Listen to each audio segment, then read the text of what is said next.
প্রিয় শিক্ষার্থীবৃন্দ, আদর্শ পাঠের সকলকে শুভেচ্ছা এবং অভিনন্দন।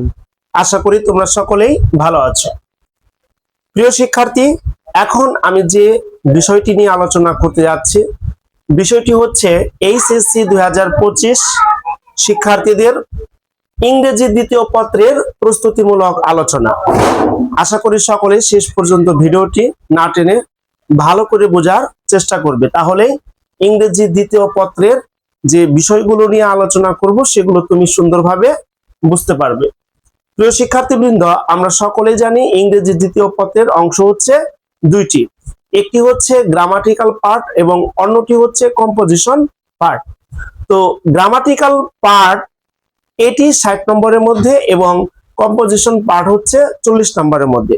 প্রিয় শিক্ষার্থীবৃন্দ, তোমরা সকলেই জানো যে 2025 শিক্ষাবর্ষের এইচএসসি দের জন্য আমাদের একটি সংক্ষিপ্ত সিলেবাস রয়েছে, এখানে কোনো ফুল সিলেবাস নেই। তো সেই সংক্ষিপ্ত সিলেবাসের মধ্যে আমাদের গ্রামাটিক্যাল অংশ হচ্ছে 9টি।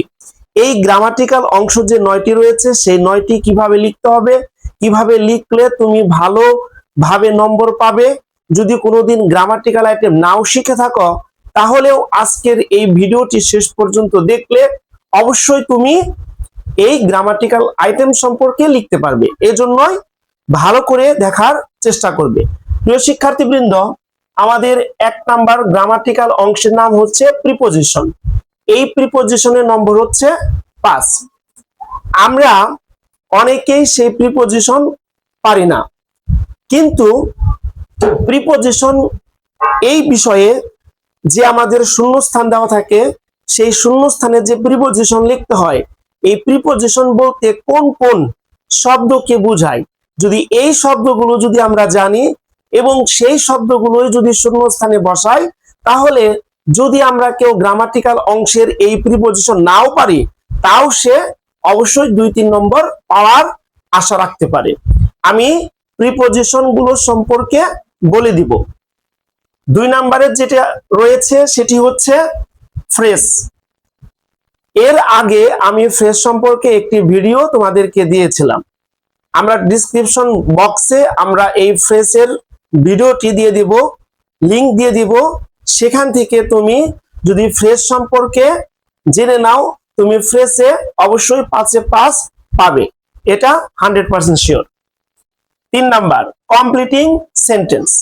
এখানে কমপ্লিটিং সেন্টেন্স আসবে হচ্ছে 10টি, তোমাকে 10টি অ্যান্সার করতে হবে, নম্বর হচ্ছে 10।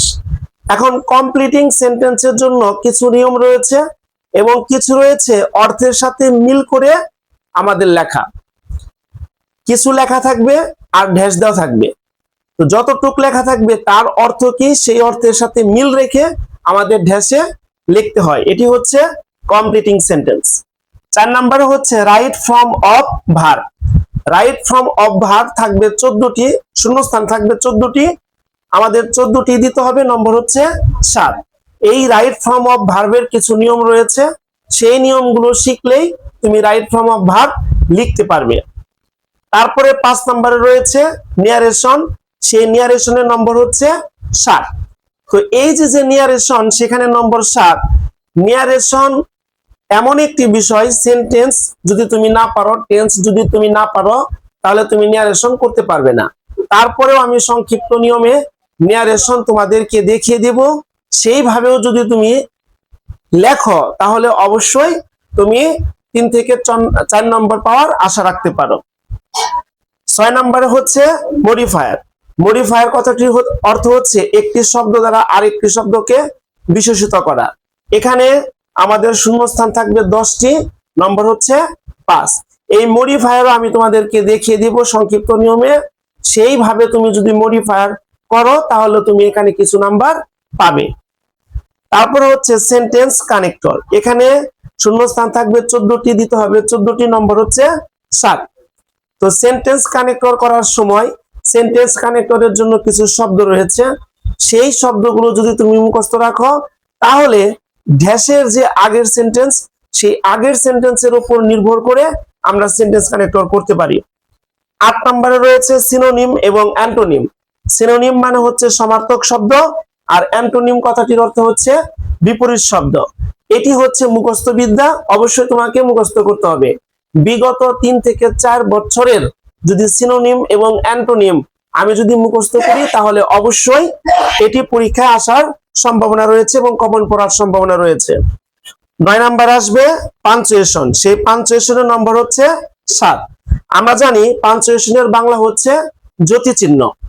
তো পাঞ্চুয়েশন লেখার সিস্টেম হচ্ছে আমাদের যেখানে বড় হাতের অক্ষর হওয়ার কথা সেখানে বড় হাতে লিখতে হবে, যেখানে ইনভার্টেড কমা হওয়ার কথা সেখানে ইনভার্টেড কমা, অর্থাৎ যত প্রকারের জ্যোতি চিহ্ন আছে যেখানে যেখানে যে জ্যোতি চিহ্নের প্রয়োজন সেই জ্যোতি চিহ্নগুলো তোমাকে বসাতে হবে। এই হচ্ছে আমাদের 60 মার্কের গ্রামাটিক্যাল সাইড। পরবর্তীতে রয়েছে কম্পোজিশন 40 মার্কের। তো 10 নম্বরের যে বিষয়টা আসবে সেটা হচ্ছে অ্যাপ্লিকেশন। অ্যাপ্লিকেশনের নম্বর হচ্ছে 10। আমরা সকলেই অ্যাপ্লিকেশন লেখার নিয়ম জানি। যদি তোমার কোনো অ্যাপ্লিকেশন পরীক্ষায় কমন নাও পড়ে, হ্যাঁ, তুমি যদি এই অ্যাপ্লিকেশনের যে নিয়মটি রয়েছে সেই নিয়ম অনুসারেও যদি সম্পূর্ণ করে রাখো, লিখে রাখো, তাহলে অবশ্যই অ্যাপ্লিকেশনে তুমি কিছু নম্বর পাবে। 11 নম্বর রয়েছে প্যারাগ্রাফ, এবং সেই প্যারাগ্রাফের ধরন হচ্ছে লিস্টিং অথবা ডিসক্রিপশন প্যারাগ্রাফ। এই দুইটি প্যারাগ্রাফের মধ্য থেকে যে কোনো একটি প্যারাগ্রাফ পরীক্ষা আসবে, তোমাকে একটি দিতে হবে, নম্বর হচ্ছে 15। আবার 12 নম্বরেও একটি প্যারাগ্রাফ আসবে, তবে এখানেও দুই ধরনের প্যারাগ্রাফ তোমাকে শিখতে হবে। একটি হচ্ছে কজ অ্যান্ড ইফেক্ট এবং অন্যটি হচ্ছে কম্পেয়ার অ্যান্ড কন্ট্রাস্ট। এই দুই ধরনের প্যারাগ্রাফ থেকে যে কোনো একটি আসবে, তোমাকে একটি দিতে হবে, নম্বর হচ্ছে 15। প্রিয় শিক্ষার্থীবৃন্দ, এর আগে আমরা এই রাইটিং পার্টের জন্য কিছু কমনের বিষয়গুলো তোমাদের দিয়েছিলাম, যে অ্যাপ্লিকেশন কি শিখতে হবে, প্যারাগ্রাফ কি শিখতে হবে। আমরা ডিসক্রিপশন বক্সে সেই সাজেশন গুলো দিয়ে দিব। তোমরা যদি সেই সাজেশন গুলো মুখস্থ করে নাও, আশা করি আমাদের কম্পোজিশন যে 40 মার্ক, সেই 40 মার্কে তোমার আর কোনো সমস্যা থাকবে না। এই হচ্ছে আমাদের 2025 শিক্ষাবর্ষের এইচএসসি পরীক্ষার্থীদের ইংরেজি দ্বিতীয় পত্রের সিলেবাস সম্পর্কে আনুষঙ্গিক ধারণা। এখন প্রিপোজিশন কি কি লিখতে হবে এবং ন্যারেশনের জন্য কি করতে হবে, মডিফায়ারের জন্য কি করতে হবে, এই বিষয়টা সম্পর্কে এখন আমরা আলোচনা করব। প্রিয় শিক্ষার্থীবৃন্দ, আমরা এখন দেখব প্রিপোজিশন। প্রিয় শিক্ষার্থীবৃন্দ, আমরা বলেছিলাম যে গ্রামাটিক্যাল অংশে একটি প্রিপোজিশন থাকবে। সেই প্রিপোজিশন তুমি যদি কোনোদিন আজ পর্যন্ত শিখে না থাকো, এখানে প্রিপোজিশন বলতে কোন কোন শব্দকে বোঝানো হয় আমরা সেই শব্দগুলো লিখে দিয়েছি। যেমন প্রিপোজিশন বলতে at, of, in, to, for, from, into, in front of, between, among, above, by, এদেরকে সাধারণত প্রিপোজিশন বলা হয়। তো আমাদের যখন প্রিপোজিশন করতে বলবে, তুমি এই শব্দগুলো মুখস্থ রাখবে, সেই অনুসারে তুমি বুঝে বুঝে এই শব্দগুলো আমাদের শূন্যস্থানে বসিয়ে দিবে। তাহলেই দেখবে যে আমাদের অনেকগুলো প্রিপোজিশন হয়ে যাবে এবং সেখান থেকে তুমি কিছু নম্বর পাবে। কারণ আমরা জানি একটি কথা রয়েছে, নাই মামার চেয়ে কানা মামা ভালো। যেহেতু তুমি আজ পর্যন্ত প্রিপোজিশন প্র্যাকটিস করনি, নিয়ম শিখনি, যদি আজকে এই প্রিপোজিশনের এই কয়েকটি শব্দ তোমার মুখস্থ থাকে, তাহলে অবশ্যই সেই শব্দগুলো ব্যবহার করে তুমি যদি কিছু নম্বর পাও, আমি মনে করি এটাই তোমার কাছে অনেক বেশি। তো এখন যে বিষয়টি নিয়ে আলোচনা করব সেটি হচ্ছে মডিফায়ার। প্রিয় শিক্ষার্থীবৃন্দ, আমরা যখন মডিফায়ারের শূন্যস্থানটি করতে যাই, আমরা জানি যে শূন্যস্থানের পরে ব্র্যাকেটে কিছু লেখা থাকে, শূন্যস্থানের পরে ব্র্যাকেটে কিছু লেখা থাকে। তো প্রিয় শিক্ষার্থীবৃন্দ, যদি এমন হয় যে ব্র্যাকেটের পরে ডিমনস্ট্রেটিভ এই কথাটি লেখা রয়েছে, তাহলে অবশ্যই ড্যাশের মধ্যে দিস, দ্যাট, দিস, দোস এই চারটার যে কোনো একটি বসবে। তবে আমরা আজ পর্যন্ত যতগুলো মডিফায়ার করিয়েছি সেখান থেকে দেখা গিয়েছে ডিমনস্ট্রেটিভ লেখা থাকলে দিস এই উত্তরটাই সবচেয়ে বেশিবার হয়েছে। তারপরে তুমি চারটি শব্দ মনে রাখবে। যদি ড্যাশের পরে ব্র্যাকেটে আর্টিকেল লেখা থাকে, তাহলে সেখানে অবশ্যই এ অথবা এন অথবা দি বসবে। 3 নাম্বার, যদি ড্যাশের পরে ব্র্যাকেটে কোয়ান্টিফায়ার, ড্যাশের পরে ব্র্যাকেটে যদি কখনো কোয়ান্টিফায়ার এই শব্দটি লেখা থাকে, অবশ্যই শূন্যস্থানে some, every, many, few, a lot of, ইজ এদের মধ্যে যে কোনো একটি বসবে। কিন্তু যতগুলো আমরা মডিফায়ার করিয়েছি দেখা গিয়েছে সেখানে সাম এবং ম্যানি এবং এভরি এই তিনটি শব্দই বেশিরভাগ সেখানে ব্যবহৃত হয়েছে। 4 নাম্বার পসেসিভ, যদি কোনো ড্যাশের পরে ব্র্যাকেটে পসেসিভ এই শব্দটি লেখা থাকে তাহলে my, her, his, your, their, our, its এদেরকে পসেসিভ বলা হয়। যদি মডিফায়ারের মধ্যে সেন্টেন্সে নিজেকে বোঝায় মানে আমাকে বোঝায় তখন আমাকে পসেসিভ হচ্ছে মাই। যদি তাকে বোঝায় ছেলেদের ক্ষেত্রে হচ্ছে হিজ এবং মেয়েদের ক্ষেত্রে হার। তুমি এই শব্দটি সেখানে যদি ব্যবহৃত হয় তখন সেক্ষেত্রে পসেসিভ হচ্ছে ইয়োর। দেয়ারের পসেসিভ বোঝাবে যখন তারা এই শব্দটি প্রকাশ করবে তখন। আওয়ার মানে হচ্ছে আমাদের, যখন আমাদের অর্থ প্রকাশ করবে তখন পসেসিভ আওয়ার ব্যবহার করা হবে। 5 নাম্বার ড্যাশের পরে ব্র্যাকেটে যদি ইন্টেন্সিফায়ার, ড্যাশের পরে ব্র্যাকেটে যদি ইন্টেন্সিফায়ার এই বিষয়টি লেখা থাকে অবশ্যই ড্যাশে শূন্যস্থানে আমরা ভেরি বসাবো। 6 নাম্বার প্রেজেন্ট পার্টিসিপল, ড্যাশের পরে ব্র্যাকেটে যদি প্রেজেন্ট পার্টিসিপল এই শব্দটি উল্লেখ থাকে তাহলে অবশ্যই শূন্যস্থানে কি বসবে, মূল ভার্বের প্রেজেন্ট ফর্মের সাথে আইএনজি যোগ। তোমার ড্যাশের আগে পরে যে সেন্টেন্স লেখা থাকবে সেটি বুঝে ওই ড্যাশে মূল ভার্বের প্রেজেন্ট ফর্মের সাথে আইএনজি যোগ করতে হবে। 7 নাম্বার ইনফিনিটিভ, যদি ড্যাশের পরে ব্র্যাকেটে ইনফিনিটিভ এই শব্দটি উল্লেখ থাকে তাহলে অবশ্যই ড্যাশে টু বসবে এবং টুর পরে মূল ভার্বের প্রেজেন্ট ফর্ম বসবে। 8 নাম্বার এ পজিটিভ, ড্যাশের পরে ব্র্যাকেটে যদি কখনো এ পজিটিভ লেখা থাকে তাহলে সেখানে কি বসবে, সেন্টেন্সে যে ব্যক্তি বা বস্তু সম্পর্কে থাকবে।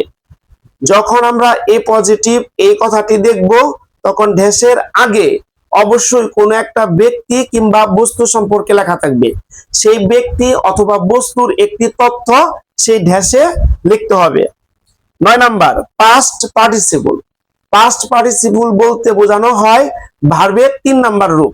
আমরা জানি ভার্বের 3টি রূপ রয়েছে, একটি প্রেজেন্ট ফর্ম, একটি পাস্ট ফর্ম আর একটা হচ্ছে পাস্ট পার্টিসিপল। তো পাস্ট পার্টিসিপল থাকলে ড্যাশে আমাদের কি বসবে, মূল ভার্বের পাস্ট পার্টিসিপল। এই হচ্ছে মডিফায়ারের 9টা সংক্ষিপ্ত ভাবে নিয়ম। তোমার যদি এগুলো মুখস্থ থাকে অবশ্যই মডিফায়ারে তোমার 5 থেকে 7টি মডিফায়ার কমন করার সম্ভাবনা রয়েছে, তখন তুমি 3 থেকে 4 নাম্বার পাবা। এখন আমরা নিয়ারেশনের সংক্ষিপ্ত নিয়মটি দেখব। প্রিয় শিক্ষার্থীবৃন্দ, নিয়ারেশনের আমরা একটি বক্স দেখতে পাচ্ছি। আমরা জানি যে নিয়ারেশন সর্বদা সেন্টেন্সের উপর নির্ভর করে। তুমি যদি সেই সেন্টেন্সটি ভালো করে জানো তাহলে এখানে যে নিয়ম দিয়েছি সংক্ষিপ্তভাবে এটি শিখলে অবশ্যই নিয়ারেশনে তুমি কিছু নম্বর হলেও পাবে। যেহেতু তুমি আজ পর্যন্ত নিয়ারেশন করোইনি, কিন্তু এই ভিডিওটি দেখে তুমি যদি ভালোভাবে বুঝতে পারো অবশ্যই নিয়ারেশন থেকে কিছু নম্বর তুমি পাবে। যেমন আমরা জানি যে সেন্টেন্স হচ্ছে 5টি, যেমন এখানে প্রথমে লিখছি অ্যাসার্টিভ সেন্টেন্স। আমরা জানি সেন্টেন্সের শুরুতে যদি সাবজেক্ট থাকে তাহলে সেটি হচ্ছে অ্যাসার্টিভ সেন্টেন্স। তো অ্যাসার্টিভ সেন্টেন্স হলে নিয়ারেশন করার সময় সেড টু এর পরিবর্তে টোল্ড বসে এবং কমার পরিবর্তে দ্যাট বসে। ইন্টারোগেটিভ সেন্টেন্সে সেড টুর পরিবর্তে আস্কড বসে এবং কমার পরিবর্তে কিভাবে বসে। যদি কোনো সেন্টেন্স অক্সিলারি ভার্ব দ্বারা শুরু হয় তাহলে কমার পরিবর্তে বসে ইফ, এবং যদি ডব্লিউএস দ্বারা শুরু হয় তাহলে কমার পরিবর্তে ওই ডব্লিউএসি বসে। যেমন হোয়াট, হোয়েন, হুইচ, হাউ এগুলো দ্বারা যদি শুরু হয় তাহলে কমার পরিবর্তে ওই হোয়াট থাকলে হোয়াটই বসবে, হুইচ থাকলে হুইচই বসবে, হাউ থাকলে হাউই বসবে, এরকম। ইম্পারেটিভ সেন্টেন্স, যদি কোনো সেন্টেন্স দ্বারা আদেশ বোঝায় তাহলে অর্ডার, উপদেশ বোঝালে অ্যাডভাইস, অনুরোধ বোঝালে রিকোয়েস্টেড। এখন এমন যদি হয় যে রিপোর্টেড স্পিচ দ্বারা অর্থাৎ ইনভার্টেড কমার ভিতরে যে সেন্টেন্স লেখা থাকবে তাকে রিপোর্টেড স্পিচ বলা হয়। তো সেই রিপোর্টেড স্পিচ দ্বারা যদি এমন হয় যে আমি আদেশ, উপদেশ, অনুরোধ কোনো কিছুই বুঝতে পারছি না, তখন টোল্ড বসালেও চলে। সেট টুর পরিবর্তে তখন টোল্ড বসালেও চলে। আর কমার পরিবর্তে রিপোর্টেড স্পিচ হ্যাবোধক হলে টু এবং নাবোধক হলে নট টু বসে। অপটেটিভ সেন্টেন্স সেট টুর পরিবর্তে প্রেইট অথবা উইস্ট এবং কমার পরিবর্তে দ্যাট। এক্সক্লেমেটরি সেন্টেন্স যদি রিপোর্টেড স্পিচ দ্বারা আনন্দমূলক বোঝায় তাহলে সেট টুর পরিবর্তে এক্সক্লেমড উইথ জয় এবং দুঃখমূলক হলে এক্সক্লেমড উইথ সরো বসে এবং কমার পরিবর্তে দ্যাট বসে। আশা করি নিয়ারেশনের এই বিষয়টি তোমরা বুঝতে পেরেছ। যদি আমি সেট টুর পরিবর্তন এবং কমার পরিবর্তন এতটুকু যদি সুন্দরভাবে করতে পারি তাহলে অর্ধেক নম্বর পাওয়া কোনো ব্যাপারই নয়। তারপরেও তোমাদের একটি জিনিস বোঝাচ্ছি, ভালো করে বুঝে নেবে। ন্যারেশন করার সময় যদি কখনো কোনো সেন্টেন্সে এম, ইজ, আর এগুলো দেখা যায়, যদি কোনো সেন্টেন্সে এম, ইজ, আর থাকে তাহলে উত্তর লেখার সময় এদের পরিবর্তে লিখতে হবে ওয়াজ অথবা ওয়ার। আবার যদি কোনো সেন্টেন্সে ওয়াজ অথবা ওয়ার থাকে তাহলে তোমাকে লিখতে হবে উত্তরে হ্যাড বিন। প্রিয় শিক্ষার্থীবৃন্দ ভালো করে বুঝে নাও, এম, ইজ, আর এগুলো থাকলে এদের পরিবর্তে ওয়াজ ওয়ার দিব আমরা। আর যদি ওয়াজ ওয়ার থাকে তাহলে এদের পরিবর্তে আমরা হ্যাড বিন দিব। এম, ইজ, আর থাকলে ওয়াজ ওয়ার থাকলে হ্যাড বিন। আশা করি এই বিষয়টি বুঝতে পেরেছ। ইংরেজি দ্বিতীয় পত্রে যারা একদমই কাঁচা, গ্রামাটিক্যাল আইটেম কিচ্ছু বুঝে না, যদি তারা আজকের এই ভিডিওটি সুন্দরভাবে দেখে থাকো তাহলে অবশ্যই এখন ইংরেজি দ্বিতীয়তে কিছু হলেও তুমি লিখতে পারবা এবং ভালোভাবে পাস করবে, এতে কোনো সন্দেহ নেই। এবং আবারও বলে দিচ্ছি, ডিসক্রিপশন বক্সে আমি ইংরেজি দ্বিতীয় পত্রের যে রাইটিং পার্টের সাজেশন সেটি অবশ্যই দিয়ে দিব এবং ফ্রেশ এটার যে ক্লাসটি নিয়েছিলাম তারও ভিডিও দিয়ে দিব। এই দুইটি ভিডিও অবশ্যই সুন্দরভাবে দেখলে তোমার কাছে আরো অনেক ইজি মনে হবে ইংরেজি দ্বিতীয়। আজ এই পর্যন্তই, পরবর্তী ক্লাসে সবাইকে শুভেচ্ছা এবং অভিনন্দন। ধন্যবাদ।